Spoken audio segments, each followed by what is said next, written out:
find its way to those knockout positions. Yeah, the substitute would be absolutely crucial here. Let's see what happens as we head into Game 1 of Top 16 of the Pokemon World Championships in the Masters Division. Japan National Champion Hyuma Hara with Terapagos Ogerpon Hearthflame on the lead versus Korea's hopeful Seong Jae Jeong Miraidon Whimsicott.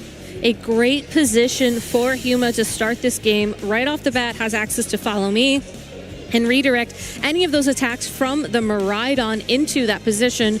Could alternatively just switch out this Terapagos to try and maintain speed control or terrain control, but instead actually going to lock in the Terastallization on that Terapagos turn number 1. A lot of times we see trainers play around with the fact that their Terapagos will Terastallize later game to force the whole, well, is it going to be single target damage? Will it do double target damage? But to see such a confident Terastallization lock here from Hyuma, this is the experience of the Japan National Champion. Yeah, if you're Japan National Champion, you can be as confident as you want going into the World Championships here. So he's going to Terastallize on turn 1. Light Screen from Whimsicott will negate 50% of the damage from special attacks for the next 5 to 8 turns. Next 5 turns. But, he actually gets the one-hit KO onto Ogerpon Hearthflame. No damage from Ogerpon this turn. And now you're going to be able to get up a Calm Mind for this Terapagos. Luckily did not take damage, but even with the +1 boost, Whimsicott set up the Light Screen, and Whimsicott has Prankster Encore, and you can't redirect it. You can't redirect it, but you could certainly try and flinch it if it weren't for the fact that Whimsicott is holding a Covert Cloak. So while the Rillaboom here is a great time to set up your grassy terrain, when the Terapagos Terastallized, it did remove the electric terrain from the field as well. But still, you're going to be looking to try and find some damage here, and you're going to have to assume that you can either take another attack from this Miraidon. It did drop 2 special attack stages thanks to that Draco Meteor. Or you assume your opponent is going to switch that Pokemon out. You Terra Starstorm, you go for an attack on that Rillaboom into the Pokemon coming in, and just get ready to hopefully figure out a way to handle the Miraidon the next time it's around. Yeah, this Miraidon is truly not too much of a threat into Hyuma right now. You can feel confident that both Terapagos and Rillaboom are not too threatened with the -2 special attack from the Draco Meteor. So, of course, Seong Jae has to swap that Miraidon out and bring it around later on in Game 1. He will decide to bring his own Ogerpon Hearthflame onto the field. So 2 grass types here for Seong Jae against the Rillaboom. There's the encore we were talking about. Because Rillaboom did not go, or can't fake out a Covert Cloak Pokemon, now Terapagos is locked into clicking Calm Mind every turn and not getting any damage. Wood Hammer with a great switch for Seong Jae because he takes resisted damage. A lot of trainers would try and switch out the Pokemon there to avoid being encored into an attack, but until the reveal of the Ogerpon, it's not the worst thing to be locked into Calm Mind. You're still at full health. You still have the support of the grassy terrain and the leftovers recovery to mitigate any damage, and that Miraidon had already taken the special attack drops as well. So this Terapagos was in a really prime position to take that risk, and honestly, you can capitalize on these couple of slower turns as we see Seong Jae switching Pokemon around to get additional Calm Minds in. Yes, the Terapagos can attack this turn, but barring a critical hit from the opposing Ogerpon, it's not exactly threatened either. Seong Jae does swap Whimsicott out into the Iron Hand, so he has revealed all 4 of his Pokemon here in Game 1, as Hyuma has as well, since this Shiny Incineroar is hitting the battlefield over that Rillaboom spot. And now it's time for Seong Jae to Terastallize Ogerpon Hearthflame with that Embody aspect, turning it into a pure Fire type and boosting its attack by 1 stage. So this is going to be an even stronger hit into the other side. He was intimidated on the other way around, so it's back towards neutral. But here is a Fire Ivy Cudgel into the Terra Shell Terapagos. That's pretty solid damage. It's solid damage. And especially with the reveal of the Iron Hands on Seong Jae's side of the field, this Terapagos is in a lot of danger. This Iron Hands has access to its own Fake Out. It has both Drain Punch and Low Kick to go for damage here, and overall will be able to tank hits thanks to the Assault Vest. It's a very naturally bulky Pokemon on top of that. And the Light Screen. And the Light Screen as well. So even though Hyuma is going to, again, be playing through a couple of these more passive turns, getting those Calm Mind boosts up. Seong Jae has found a board position where he can just go on the offense and really put a lot of board pressure down while Hyuma either waits for the encore to end, which should happen after this turn, or just finds a way to pivot around. If you go ahead and parting shot with your Incineroar, you can drop the attack of that Iron Hands a little bit. You can get your Rillaboom back out onto the field, but I don't think you want to switch in your Rillaboom because as soon as the Miraidon comes back, you need a way to remove that terrain. Right. Huma's in a really tough spot. Losing Ogerpon Hearthflame on turn 1 has given him much less flexibility being down 3 Pokemon to 4. Whimsicott will swap onto the Iron Hands position, and now it's time for another Terra-boosted Ivy Cudgel into Terapagos. Not enough for the KO. Takes it like a champ. That is now the last turn of Calm Mind. However, Whimsicott's right back on the field. And as long as that Terapagos doesn't attack before the Whimsicott connects a Encore with that slot, it will be encored into Calm Mind once again. So while Hyuma is able to pivot here, will get the Rillaboom back on the field, you still cannot flinch that Pokemon. And Terapagos, you either switch out and you lose all the special attack and special defense you just built up, or you protect, and then you just get encored into protect the next turn, which then you don't necessarily get every turn. That's the thing. It's like, oh, okay, well, I'll just protect to get out of encore, but then you get protected into it. So Huma's Terapagos is in just a really difficult position here in game 1. Whimsicott as well. If the Terapagos somehow switches out for later, Light Screen is almost up, so the Whimsicott can still stick around and reset up Light Screen for later. Hyuma's out at this point in time is most likely to go for a double protect. It's a very risky play here, but hypothetically you can U-turn into that Whimsicott, get some damage down, get the Incineroar back onto the field, and then the second turn try and use the Incineroar to lock in a KO against that Whimsicott and hope that knockoff, despite the resisted damage, would pick up the KO there. But instead, making a very difficult decision here, will actually switch out that Terapagos, so it'll be able to come back onto the field and attack, but will it be able to accomplish anything without those critical boosts? We know Incineroar has to go into that slot as it's the only Pokemon in the back for Hyuma, so Incineroar replacing the Terapagos there. Whimsicott tried to go for the Encore, but of course it just swapped in, so that's not going to work. Here is now another Intimidated and Parting Shot and Intimidated. Ivy Cudgel into the Fire type means it does nothing. Rillaboom can U-turn out to safety to get Terapagos back onto the field at the end of this turn. And with Terapagos returning to the field, if it is able to take another Ivy Cudgel from the opposing Ogerpon, can deal back some super effective damage with Terra Starstorm now that the Ogerpon has been terastallized. Whimsicott cannot go for an Encore in this position for the Terapagos because it hasn't used a move yet, and that Incineroar is going to be a Dark-type Pokemon, so any Prankster boosted attacks are going to fail. I think you just keep Whimsicott on the field, though. At the end of the day, you have a very favorable position. You don't necessarily want to be switching in your Miraidon to be taking damage from the Terapagos or the Iron Hands, really. And Whimsicott does have access to Moonblast, which will do a good amount of chip damage. Right, exactly. If you're worried that Ivy Cudgel's not going to get the KO, especially after the Parting Shots and Intimidates, could try to go for the Moonblast and double target into that slot. But Seong Jae actually swapping out this Ogerpon Hearthflame, saving it for later. Just too many Intimidates. It's really hindering his damage output. Now it's time for Miraidon to come back onto the field, resetting up that electric terrain, getting rid of the grassy terrain, and yet another light screen from this Whimsicott. So second time this game, Whimsicott's been able to set up the light screen. That means this Terra Starstorm is going to do way less damage to both the Seong Jae's Pokemon. Look at that. No Calm Mind boost behind the light screen as well. He can take so many of those. Does connect a burn against this Miraidon, though, which will be doing a little bit of damage over time. Will not be benefiting from its secondary effect of lowering the attack of the opposing side of the field. But given that this Incineroar's only real attack is knockoff, setting up burns on the other side of the field does make it easier for knockoff to get those critical KOs. when it connects. One difficult thing about being an Incineroar player when you have both Will-O-Wisp and Knockoff is just that you have to get the timing perfectly, and there isn't even the opportunity Speaking for of timing, Incineroar never gets the chances. Draco Meteor, 2 for 2. Seong Jae, you hoped, and you've been rewarded. Hit both your Dracos for 2 KOs here in game 1. Now the pesky little Moonblast goes towards Terapagos to do a little bit of damage, and now Terra Star Storm from Terapagos. We saw how little it did the prior turn. I'd anticipate, pretty much the exact same thing, looking like maybe a 5-hit KO or something like that. And this is why those Calm Mind boosts were so important to Hyuma at the beginning of this game. If you get to this end condition, especially knowing that your opposing Whimsicott has Light Screen and is going to be weakening those special attacks pretty easily, all things considered, nothing on Hyuma's side of the field can stop this Whimsicott from attacking thanks to that Covert Cloak.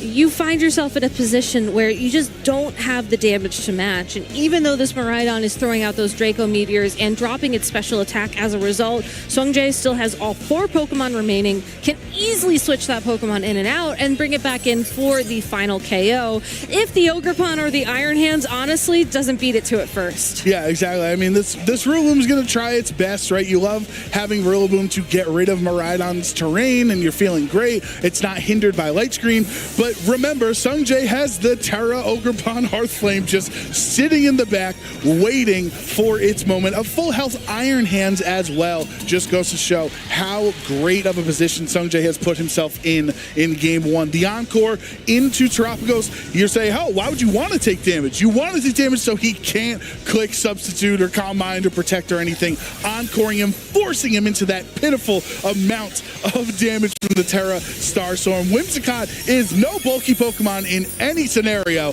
and it looks like it's a 5-hit KO onto Whimsicott. There are still a few turns left in this battle, and I would not be surprised if Hyuma Hara is playing this out to try and figure out a strategy going into game number 2.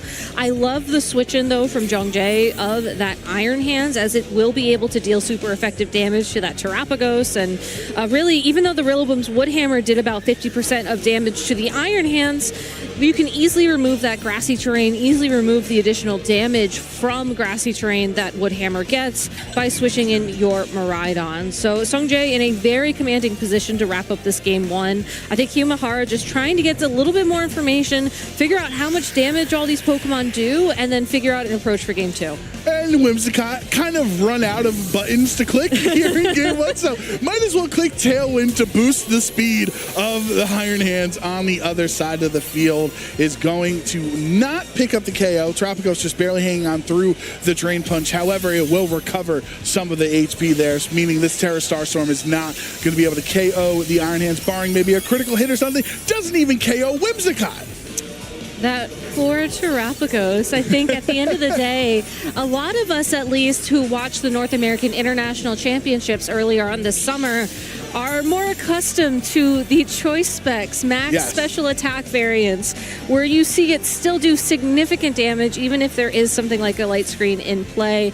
This Terapagos, though, however, way bulkier, needs more time to set up. I think giving Hyuma Hara more opportunities to adjust in the moment throughout this competition, but in this top 16 match, unfortunately, just unable to keep up with the pace of damage that Seong Jae has. Yeah, there is the forfeit from Hyuma Hara, and Seong Jae Jeong is 1 victory away from moving on to the top 8 here at the World Championships in Honolulu. You have to feel confident, not only for just being up a game so you have the flexibility in case you lose game 2, but how commanding of a victory that was over the Japan national champion. He has to be confident.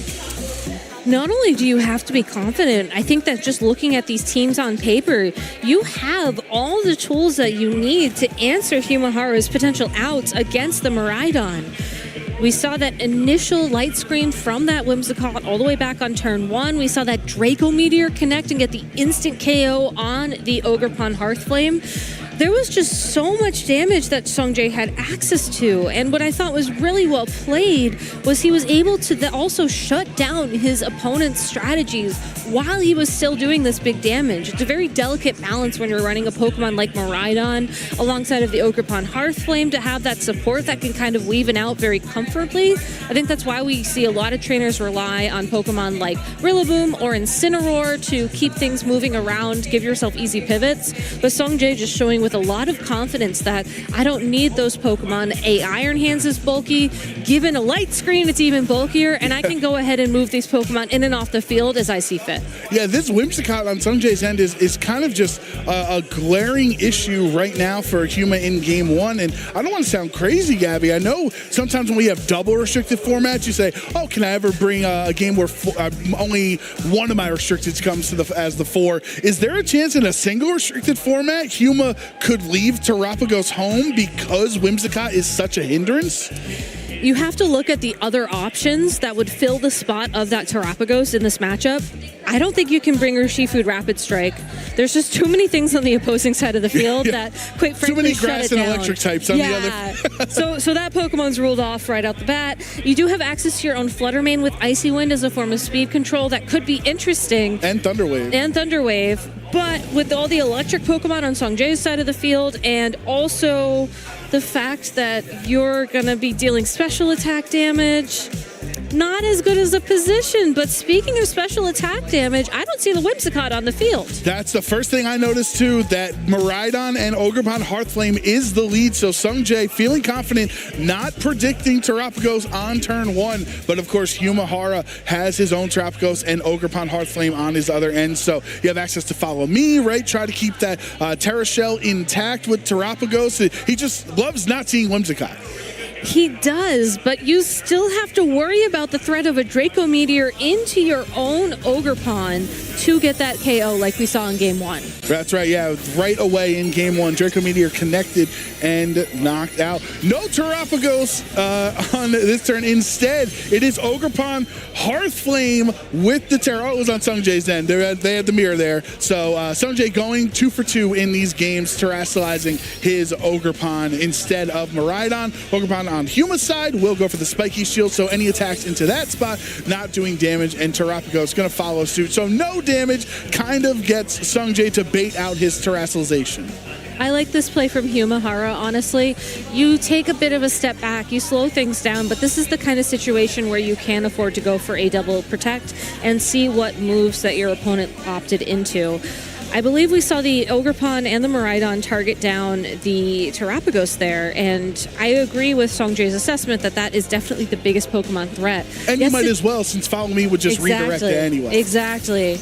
At the end of the day, the Terapagos was a huge part of Hyuma Hara's strategy going into that previous game, and even though you have the better matchup against it on paper, I think just removing the restricted Pokemon from the field is always going to be a strong play to fall back on. Yeah, let's see what happens here in turn 2, I should say, of the Game 2. Hyuma Hara finally clicking the Follow Me to redirect this Draco Meteor, but it lands. Unfortunately for Hyuma, not going to be able to endure the Draco from Miraidon, and he gets knocked out yet again, just like Game 1. Also, like game number 1 here, or not unlike game number 1, we do have the Terra Shell still in effect here for this Ivy Cudgel from the +1 attack on the Terrestrialized Ogerpon. It's not very effective, but it still brings it down to half its health. Resisted damage, bringing it down to half, and no grassy terrain on the field means he's not going to be able to recover more health there besides the leftovers. So he did click, Hyuma did click Calm Mind on that turn, gets a boosted special attack and special defense. Crucially, Whimsicott not here to encore it into Calm Mind. In addition, we have the Flutter Mane making an appearance as an adjustment from Hyuma. Will be activating its booster energy to get a boost in its speed. So this is going to be a Flutter Mane that is faster than the opposing Pokemon on the side of the field. Not only is there no Whimsicott to encore and to Calm Mind, there's also no Whimsicott to provide some Tailwind support.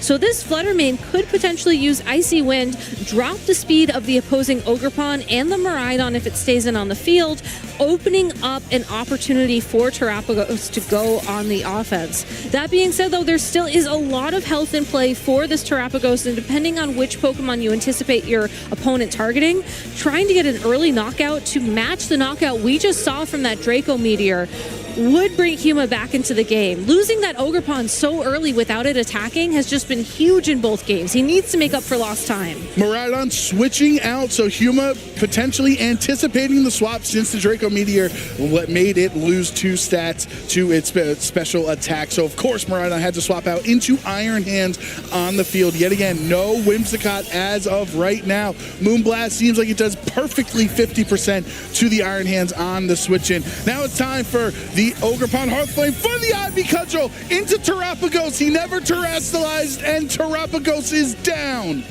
Terrapagos is down, which means Hyuma Hara is down to his final 2 Pokemon with the Incineroar and the Fluttermane. And while Fluttermane may be able to get a KO on that Iron Hands with a second Moonblast, that Ogerpon Hearthflame is looking real pretty. Moonblast Icy Wind ain't doing nothing to Terrafire Ogerpon. It isn't. And again, such a unique adjustment coming into this tournament. That Pokemon making an appearance once again was very popular in the past regulations, but providing some incredible support here alongside of Miraidon, and just such a powerful Pokemon indeed. And now you do have the Incineroar on the field. Of course, Whimsicott was the one holding Covert Cloak, so Fake Out is available into either of Seong Jae's Pokemon. Maybe you go Fake Out into Ogerpon and hope Moonblast picks up the KO onto the Iron Hands. That'll get you through this next turn. But unfortunately for Hyuma Hara, I think he's going to have to be looking at the Thunder Wave on that Fluttermane to try and find enough time to pick up a knockout on this Ogerpon. But with the Fairy-type Terrestrialization on the Fluttermane, we'll be able to resist those Fire-type Ivy Cudgels. We'll give it an opportunity, especially with the flinch on the opposing side of the field, to find this KO against the Iron Hands. But still, it is 3 versus 2 in Seong Jae's favor with that Miraidon and an unknown Pokemon still to contend with. Iron Hands goes down. I think Hyuma Hara just really did not want to risk a potential damage roll, seeing how Moonblast looked almost exactly 50% onto the Iron Hands. So use your Terra Fairy for the Fluttermane. That Moonblast is going to be doing a lot of damage as well to Miraidon if it stays as Dragon type, or even if it terrestrializes out. A Terra Fairy Moonblast, we saw the Terra that Fluttermane put onto the metagame for so long. It's still a lot of damage. It still is a lot of damage. The Miraidon also cannot protect this turn, but it can be protected by a Follow Me from the Ogerpon. Definitely Follow Me making so much sense, resisting a Moonblast, but no Moonblast. Instead, it's a Thunder Wave. Hyuma Hara is going to put his hope on luck at this point that Paralysis will be on his side in the future turns. But the Electro Drift from Miraidon, Incineroar never stood a chance. That's a one-hit KO that could potentially be a game-winning hit. It's just this Terra Fairy Fluttermane standing in the way of Seong Jae Jeong, moving on to the next round of this competition. And while this Moonblast certainly will be able to pick up the KO on this Miraidon, can the Ogerpon find it in return? Miraidon goes down. Seong Jae still has a Pokemon in the back we haven't even seen, but Ogerpon Hearthflame, one of the stories of the tournament, gonna use that boosted Ivy Cudgel into the Fluttermane for the KO, and Korea's hopes are still alive. Seong Jae Jeong knocks out one of the favorites in the tournament in Hyuma Hara. What a commanding top 16 victory.